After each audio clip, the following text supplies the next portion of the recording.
Habibi come to துபாய்ன்னு என்ற வீட்டுக்காரங்களை கூப்பிட்டு உட்கார வச்ச வேலண்டைன்ஸ் டேக்கு அவர் கொடுத்த ஒத்த ரோசாவோட நிலைமை தாங்க இது.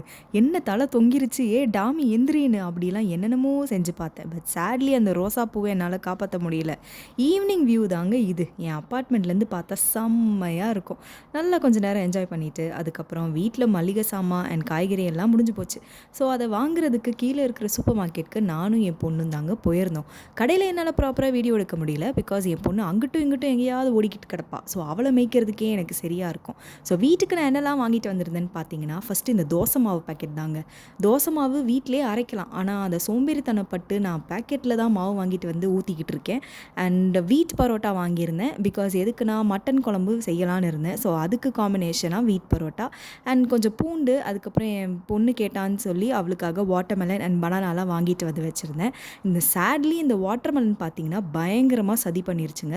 இனிப்பாக இருக்கும்னு பார்த்தா சுத்தமாக இனிப்பே இல்லை, வெறும் சக்கையாக மாதிரி தான் இருந்தது. ஸோ அதை என் பொண்ணே ஐடியா கொடுத்தா, அம்மா சர்க்கரையை போட்டு கொஞ்சம் மிக்சியில் ஜூஸாக அடிச்சு கொடுமா, அதை அப்படியே குடிச்சிடலான்னு சொல்லி. ஸோ அதை நாங்கள் ஜூஸ் போட்டுட்டோம்.